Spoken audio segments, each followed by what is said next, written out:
sant alhamdulilah. di nuyu doyen Mademba Ramata Dia. maa ngi nuyu également sénégalais yi nga xamante ni ñu ngi ñuy seetaan di nuyu ak dalal suñu gan tey nag mooy Mamadou Mbodj di coordonnateur plateforme des forces vives du Sénégal F24 monsieur Mbodj ñu ngi lay dalal bu baax.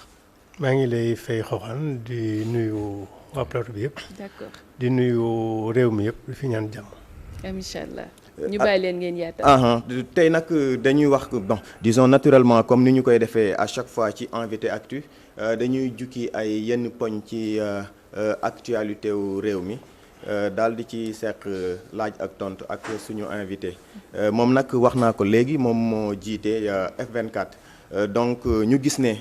dimanche. Premier ministre Ousmane Sonko daal dina amal ab sortie jëmale ci askanu Sénégal mais surtout ci ay militants ci li dox en tout cas ci doxinu réew mi ñëw nag ci li nga xamante ni mooy digganteem ak njiitu réew mi Bassirou Diomaye Diakhar Faye ak li nga xam ne mooy divergence yi am seen diggante est-ce que bi nga déggee déclaration boobule sa xel dal na ci en tout cas ëllëgu réew mi. waaw xam nga. ëllëgu réew moom defe naa li ci ëpp solo mooy naka la ñuy xoolee ba nga xam ne ñoom ñi ñu dénk réew mi en 2024 ñu àggale ko fi ñu waxoon ak fi ñu yéene réew mi donc loolu moo ci am solo et bu fekkee nag ñoom dañ leen dénk réew mi parce qu'en vérité duo lañu wala binôme Diomaye mooy Sonko Sonko mooy Diomaye lañ ñu tegaloon. donc ñu fal leen ci am yaakaar ne réew mi dina am li ñuy wax souveraineté am li ñuy wax prospérité ak li ñuy wax justice donc defe naa loolu la ñu jaayoon en tout cas ci li ci am solo li ma jàpp loolu la donc bu fekkee ne loolu am na te ñoom ñu dox ñaari at moo am ay jafe-jafe seen diggante bon vraiment dina xaw a doy waar te mënul dal xel parce que bu fekkee ne duo lañu bu fekkee am na ay féewaloo seen diggante mën ci ñaaw njort ne fa ñu bëggoon àggale réew mi xëy na dina am ay jafe-jafe pour ñu àgg fa donc loolu moom il faut ñu am ci njàqare waaye di yaakaar rek ne xëy na c'est passager xëy na ay ñàkk déggoo la boo xam ne dinañ ko dépasser parce qu'en vérité bu fekkee ne ñoom li ñuy wax ci ku nekk ñoom mu ngi ci ñoom mooy dañuy jiital intérêt général dañuy jiital Sénégal dañu wax ne dañuy def sacrifice pour la patrie ku nekk war nga mën a am dépassement xam ne ñoom ñaar ñoo war a ànd pour àggale li nga xam ne mooy seen yéene ak yéene réew mi donc vraiment ñun loolu lañ ci mën a wax xam ne dañoo war a ànd dépasser yenn yi parce que enjeu yi dafa am doole donc enjeu yi dafa am doole parce que boo xoolee Afrique ak Sénégal dañu nekk ay réew yoo xam ne 500 ans daanaka ñu ñuy noot di ñu noot te noot boobu tubaab yi en tout cas tubaab yi c'est pas tous les tubaab d'ailleurs benn minorité la benn plutocratie la benn oligarchie boo xam ne ñoo ŋànk àdduna jiital xaalis jiital alalu yëf àdduna donc ñooñu seen xel nekkul lu dul naka la ñuy fexee ba nërmeelal suñu réew yi naka la ñuy fexee ba nasaxal suñu xel yi naka la ñuy fexee ba nooteel bi ñu am ci suñu réew yi ñu perpétuer ko maanaam abadan duñ ci jóg te loolu moo war a tax ñun Sénégal yëpp ñu taxaw ak africains yi taxaw ne ñun kët lii nga xam ne am na fi depuis 500 ans dafa war a jógee te ni mu fa war a jógee mooy ñu xool lan moo ko saxal ak naka lañ koy mën a dindee parce que nootaange boobu ñu ngi naan da ngay teg sa kudd ci kaw kii bi baat bi loolu nootaange boobu dafa am ay forme yu bari te esclavage la woon colonisation ñu ngi wax néocolonisation mais tey dafa bari ay chaîne yoo xam ne moom la ñu tënkee chaîne yooyu chaîne économique la boo xoolee tey Sénégal daanaka bi fi Macky Sall di wax croissance ñu naan c'est une croissance extravertie maanaam li nga xam ne moom la ñu saxal ci réew muy alal yëpp daanaka day dem ci biti. bitim réew. donc bu fekkee alal boobu day dem ci biti nag mooy entreprise yi fi nekk ngànk réew mi muy ci ndox mi muy ci électronique bi muy ci numérique bi muy ci loo jàpp rek daanaka. banque yi lépp banques yi surtout ñoom ñoo ko yore day dem biti. d'accord donc loolu en chaîne la boo xam ne am na nag ay yeneen chaîne yu bees boo jëlee tey internet ñun ñëpp ku nekk yaa ngi si yor sa téléphone yëpp ñoom ñoo ko yoree donc am na boo jëlee chaîne pharmaceutique yi ñëpp ñoo ko yoree mais dafa am beneen forme nag boo xam ne moo mën a gën a pernicieux mooy nëxal xel yi te nëxal xel yooyu téléphone beeg internet da ci am doole lool donc loolu nekk ay jafe-jafe yoo xam ne sénégalais africains yëpp ci lañu war a teg seen bët fàtte seen bopp fàtte seen intérêt personnel xam ne loolu li ko fi jël rek mooy ñun ñëpp ñu dindi aliénation mentale bi ba pare nag xeex ko jëmale réew mi kanam. ci jafe-jafe gi quand même wax nga ni mën nañu am yaakaar ba léegi ne xëy na dañu waxtaan njiitu réew mi ak premier ministre ba amaat déggoo mais ñu ngi gis ne quand même problème bi mu ngi bëgg a yàgg c'est persistant en fait alors lan moo doon taxawaayu en tout cas F24 est-ce que jot ngeen def ay jéego ngir dox tànk jëm diggante premier ministre ak ki nga xam ne moom mooy président de la république. non F24 moom vraiment defe naa ne dafa nekkoon benn mouvement boo xam ne. dafa jóg pour xeex troisième mandat élection yu transparente ba nga xam ne ba loolu amee ba léegi daanaka F24 moom liggéeyam dañoo ko jëmale woon ci li ñuy wax éducation à la citoyenneté responsable active. C'est ça. te loolu itam wax dëgg yàlla xëy na ni mu waroon demeetu ko donc taxawaay bi F24 amoon démb amatu ko tey doole bi mu amoon démb amatu ko tey donc vraiment moo tax sa booy présenté coordonnateur F24 bon dafay xaw a doy waar quoi parce que F24 léegi existence à la limite fantomatique la am. voilà mais est-ce que kon jotul en tout cas pour ñu ressusciter ko en quelque sorte parce que en fait xëy na jafe-jafe taxoon certes comme ni nga ko waxee ñu teg li nga xam ne mooy kuréel gi mais bu ñu demee ba njortu ne xëy na mën nañu demaat ba jànkonteel ay yenn jafe-jafe yoo xam ne sax xëy na mën na gën a garaaw dafay jaadu su boobaa également taxawaay gi war en tout cas ngeen fexe. amaat ko ngir mën a am xëy na tànk yu ngeen mën a dox ci mbir mi pour en tout cas jàmm mën a dellu siwaat seen diggante ñoom ñaar. est-ce que envisager ngeen loolu en quelque sorte. non comme ni ma ko waxee puisque F24 taxawatul li mu waree. donc bu fekkee ay jafe-jafe réew mi am na ci réew mi il faut ñu am ñu ko régler c'est-à-dire que problème bu amee il faut am solution. yàlla lu mu indi teg rek may na xel nit pour ñu régler ko. donc xëy na du F24 moo koy réglé xëy na ñeneen ñoo koy réglé parce que boo xoolee bi li fi xew depuis très longtemps chaque fois am nay organisation yu jóg pour loolu pour régler loolu. donc niñ ko defee woon M23 defee ko F24 bu beneen problème amee ci réew mi bu jàmp di nga gis ay Sénégal yu jóg pour régler ko donc tey ñi nga xam ne xëy na am nañu jege président ak premier ministre. ñooñu ñu ngi ciy dox ay tànk parce que F24 en tout cas man mi nga xam ne maa ko jiite depuis que alternance am na aw ma benn relation ak ñoom. est-ce que essayé nga leen. non essayé wu ma ko mais bon en tout cas suñu taxawaay du woon relation personnelle ak ñoom. relation intérêt général la woon. donc intérêt général moo ñu yëkkati woon bi intérêt général bi ñu ko réglé ba pare bon ku nekk pratiquement da nga dem sa yoon. donc ce qui fait que bon jéemuñ ci dara parce que aussi xëy na relation yi ñu entretenir ak ñenn ñi ak ñeneen ñi mayu ñu ciy def loolu. c'est-à-dire donc parce que nit da ngay am ak moom proximité am ak moom ay relation yoo xam ne may na la boo ko wooyee mu wuyu la boo amul ak moom relation yooyu mënoo dox. donc doo jéem a def loo xam ne xëy na bon xaaruñ la ci walla du antu. ok d'accord ñu wax ci leneen xëy na gis nañu jamono jëlee le front social est un peu en ébullition gis nañ ki fi jóge léegi di ab syndicaliste gis nañu enseignants yi di grève waa santé di grève alors lan nga jàpp ne xëy na moom moo war a doon taxawaay bi ngir jafe-jafe yooyu nga xam ne ñu ngi koy jànkonteel également ñu mën cee indi saafara. boobu di nga xool ci port gouvernement bi parce que man wax naa ko depuis le départ c'est-à-dire que gouvernement bi nit ñi bi ñu leen teg dañ amu ci mu yaakaar donc yaakaar boobu bu ñu demee ba ci biir gis nañ ne am na lu ci xaw a sooxe parce que bu fekkee yow da nga nekk ci réew ñu teg la ci réew mi am ci yow yaakaar nga ñëw fekk ay jafe-jafe yu tar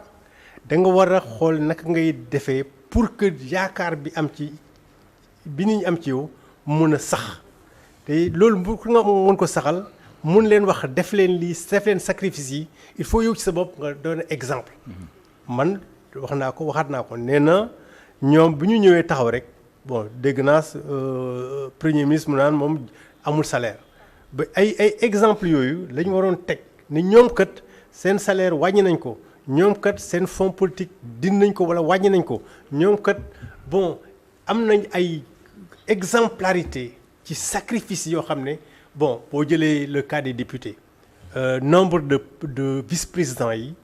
ñëpp xam nañ ne dafa ëpp ba avant élection ñun def nañ fi publicité def nañ fi ay travail de conscientisation pour wane ne rupture pour mu am il faut que li jóge fi loolu amu fi ñu jël ay voitures de 54 millions ci pays boo xam ne yaa ngi naan am na jafe-jafe mais ils auraient pu avoir des voitures de 20 millions yu baax bon loolu ay exemplarité yoo xam ne ay forme d'exemplarité yoo xam ne dina wax ne ñii kat wax dëgg yàlla ñu ngi def sacrifice yi war lu bu boobaa boo laajee nit ñi ay sacrifice nañ xam ñii kat vraiment non seulement ñu ngi def sacrifice mais li nga xam ne moom la réew mi laaj ñu ngi koy def parce que boo gisee effort yi ñu def pour que ñu relancer rail yi boo defee effort yi ñu def ak en tout cas li ñuy wax ambition bu ñu am pour industrialiser pour phosphate yi ñu jëlaat ko pour que pétrole beeg yooyu yëpp ñu jëlaat ko moom ko loolu ay ambition la ak ay action yoo xam ne war nañ ko mën a jàpp mais bu fekkee ne fële boor bale sooxe na nit ñi duñ gis lu bari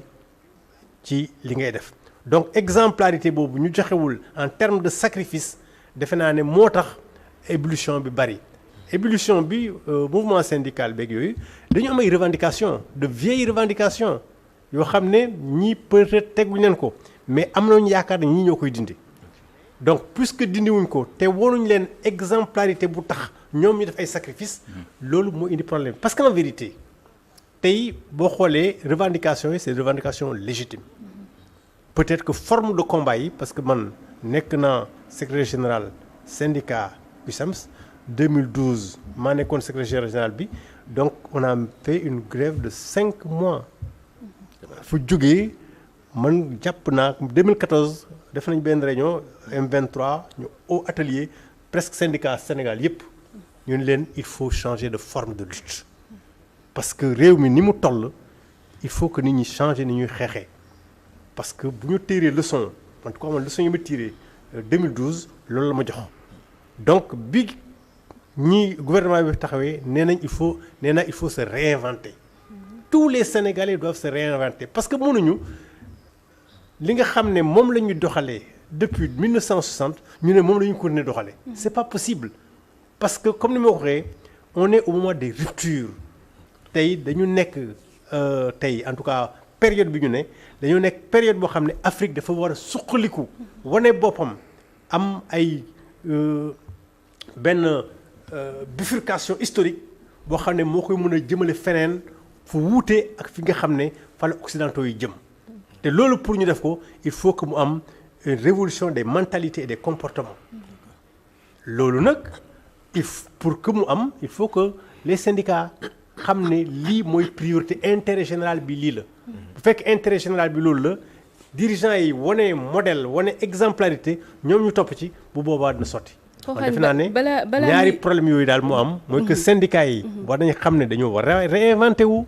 mais dirigeants yi aussi dañoo war a réinventer wu joxe exemplarité pour que nit ñi topp leen balaa muy génn ci point boobu muy que ni est-ce que tey jii jotul ñu xoolaat lii di salaire u enseignants yi parce que bu fekkee ne enseignant moom mooy former docteur moom mooy former le président moom mooy former ñeneen ak ñeneen te tey jii à chaque fois ñoom ñooy génn ñoom ñooy former waat ñi nga xamante ne ñoom ñooy l'avenir de demain tey jii naka lañ mën a toog est-ce que tamit jotul ñu xoolaat tey jii seen salaire même naam bu fekkee ne mënul sax méngoo ak salaire u ministre wala yenn salaire yi mais ñu xoolaat bu baax lii di salaire am. mais oui parce que loolu ci li nga xam ne moom leen xaar ci gouvernement bi la parce que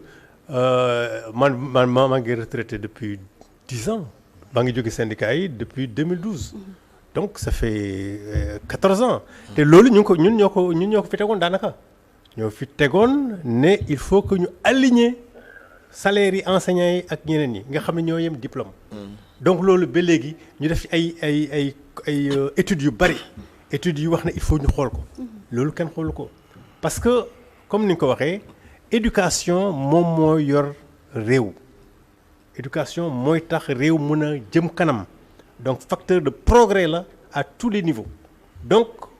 UNESCO dafa joxoon en 1970 ay recommandations ne bu ñuy jël enseignant dañuy jël non seulement ñi ci gën a xarañ mais ñi ci gën a jub pour que bu ñuy jàngal xale yi mel ni ñoom loolu nag dañ ko raté fu nekk Sénégal ak réew yu bari dañ ko raté réew yi def jox enseignants yi jàng ak seen yelleef dëgg ay Singapour yooyu même États-Unis à un moment donné dañ leen joxoon ñooñu ñoo gën a kawe ci ñooñu ñoo gën a avancé ci réew yëpp. donc bu ñu ko deful raté nañ coche bu mag a mag. donc loolu moom vraiment xeex la boo xam ne enseignants yi ñu ngi koy xeex depuis longtemps ba léegi jotaguñ ko parce que bu fekkee ne dafa may injustice sociale écart salariaux yoo xam ne dafa nekk ci fonction publique loolu mënoo ko ci teg sa bët di xool ne li dëgg la nga bañ ci ko xeex donc enseignants ñu ngi koy xeex te dañ ko war a xeex te defe naa dañ ko continuer xeex. toujours ci wàllu disons njàng mi gis nañ ne ñu ngi génnee ci peut-être même bu fekkee am na accalmie université ba ñu reprendre seeni ay activités am na quand même coow li doxoon université semaine yële ñu weesu ba am ay xalaat yu génnoon ngir ñu mën a teg ab système boo xamante ni dafay daal di indi kaaraange en tout cas li nga xam ne mooy sécurité ci université Cheikh Anta Diop bu Ndakaaru premier ministre nag émettre l'idée donc commissariat au campus social naka nga gisee xalaat googu. bon dégg naa ñu naan am ay réew yu mu am mais c'est pas parce que am na ay réew yu mu am que partout dafa war am donc li am solo en tout cas man li ma jàpp mooy comme ni ma ko waxee sànq rek il faut que étudiants yi seen bopp aussi ñu réinventé wu parce que dëgg la am nañ ay revendications mais revendications yi war nañ mën a xoolaat naka la ñuy fexe ba ñu satisfaire ko te loolu defe naa moo gën a am solo ci réew ñu xoolaat seen manière de lutter mais gouvernement bi également respecter li nga xam ne mooy seen ak seen yelleef parce qu'en vérité bourse warul woon am problème Sénégal c'est-à-dire que problème bourse yaakaaroon na ne fii kenn dootu fi wax parce que étudiant bi nga xam ne mu nga jógee Mbellacadiao wala mu nga jógee Fongolemi te amu fi mbokk daanaka amul loolu boursam am ay parents yu pauvre nga toog joxloo ko bourse loolu problème bu mag a mag la te coono bi ñuy daj dina tax seen mère àgg foo xam ne waru fa àgg donc il faut ñu veiller à ce que ñu jox étudiants yi seen ak seen yelleef. D'accord. Parce que quel que soit le nombre d'étudiants comme ni ma ko waxee léegi wane nañ que éducation moom mooy pilier développement tey savoir xam-xam mooy première source de richesse parce que bu njëkk bu ñu wax richesse dañuy wax ay industrie dañuy wax ay matières premières tey ñi gën a riche ci monde bi mooy ñi nga xam ne xam-xam la ñuy liggéey technologie ak science donc loolu war na tax ñu investir davantage dans l'éducation. D'accord. Éducation de qualité pour que xale yi nga xam ne ñoo war a yore Sénégal ak Afrique de demain nekk à la hauteur des enjeux du monde moderne. D'accord ñu wax ci beneen actualité muy lu aju ci candidature président Macky Sall au poste de secrétaire général bu Nations Unies alors ñu bëggoon xam rek naka nga jàngatee en tout cas candidature googule ak noo jàpp ne xëy na moo war a doon position wu état wu Sénégal par rapport ak candidature boobee nga xam ne quand même mu ngi wëy di am di indi en tout cas coow ci biir askan wi parce que ñu bëri ñu ngi interroger wu pourquoi est-ce que une voix autorisée en tout cas une voix officielle de l'État du Sénégal en tout cas adduwul jëmale ci li nga xamante ni moom mooy candidature googule ko ñu nangu ou ñu bañ a nangu nag. man may dégg candidature Macky Sall dama foog ne manipulation la boo xam ne partisans yi ñoo ko yëkkati rek. pour peut-être jaxase gouvernement bi ak peuple bi. parce que man gisuma naka la Macky Sall mën a nekkee secrétaire général dëgg la Macky Sall à un moment donné ñun ñëpp daanañ wax naan xalaatoon nañ ko yéene ko bu mu def ñaari mandat dem à l'échelle internationale wax dëgg yàlla man dégg naa ñu wax ko man sama bopp en tout cas yéene woon nañ ko waaye dernier mandat Macky Sall dafa nekk mandat boo xam ne dafa tilim à tout point de vue parce que bu fekkee yow dañ leen nommé président nga prêter serment ne man mii kat dinaa respecter constitution te constitution bi ñu bindoon ci ne ñu bindoon ci ne kenn mënul am ñaari mandat nga ñëw feddali ko ne man verrouillé naa ko bind ci ce livre ne j'en suis à mon second et dernier mandat nga vomir loolu renier ko ba tax bëgg sa troisième mandat tax nga indi ci réew mi ay njombe yoo xam ne bari na lool parce que gestion financière ñi ñu fi épinglé ñi ñu fi rapport yépp amul kenn ku ñu jàpp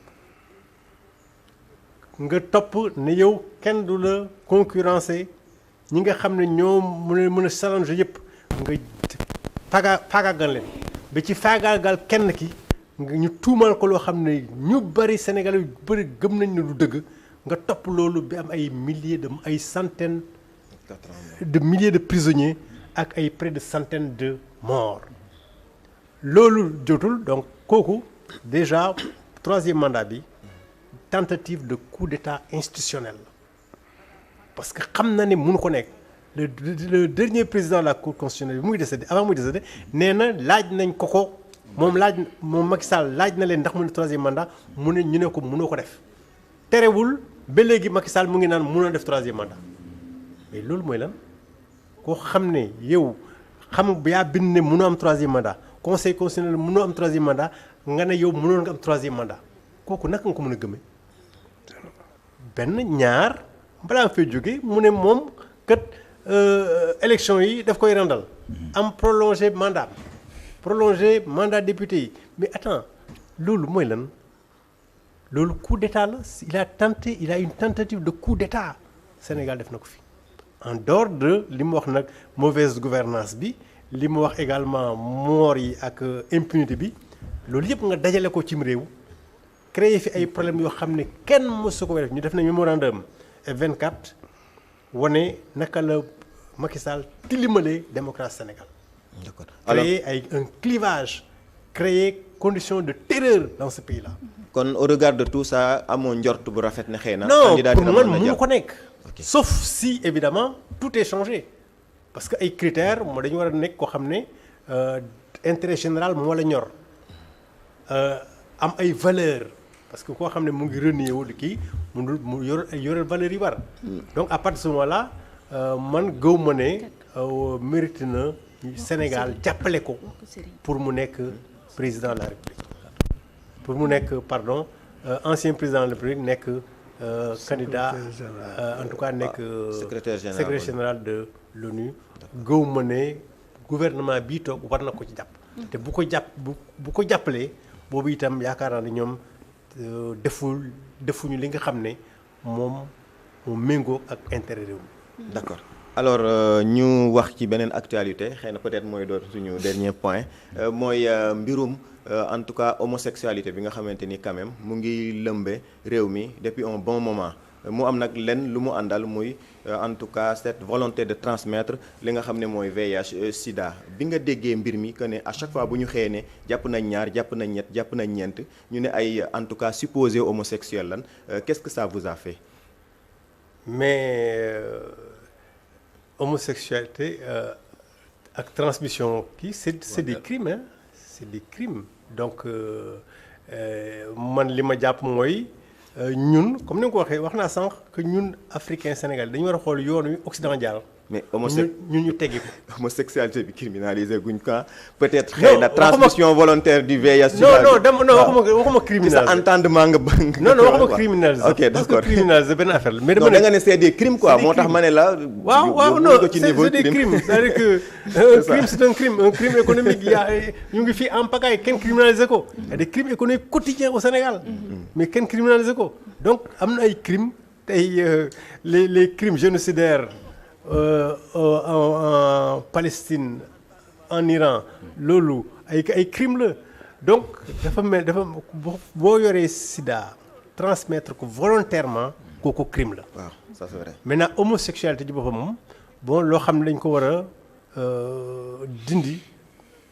simplement parce que occidentaux yi dañu bëgg a imposer seeni valeurs ak seeni normes loolu ñun dañ ko war a bañ te naka lañ koy bañee mooy il faut que ñu créer les conditions yoo xam ne nit ñi xam ne baaxul mosul baax te du baax mukk. jaarale ko ci fan ci loi yi wala ci éducation bi. éducation parce que gis nga am na benn scientifique bu mag anglais la. ci ci deuxième guerre mondiale bi dafa inventé benn code boo xam ne mu mën a tax ñu jël code allemand yi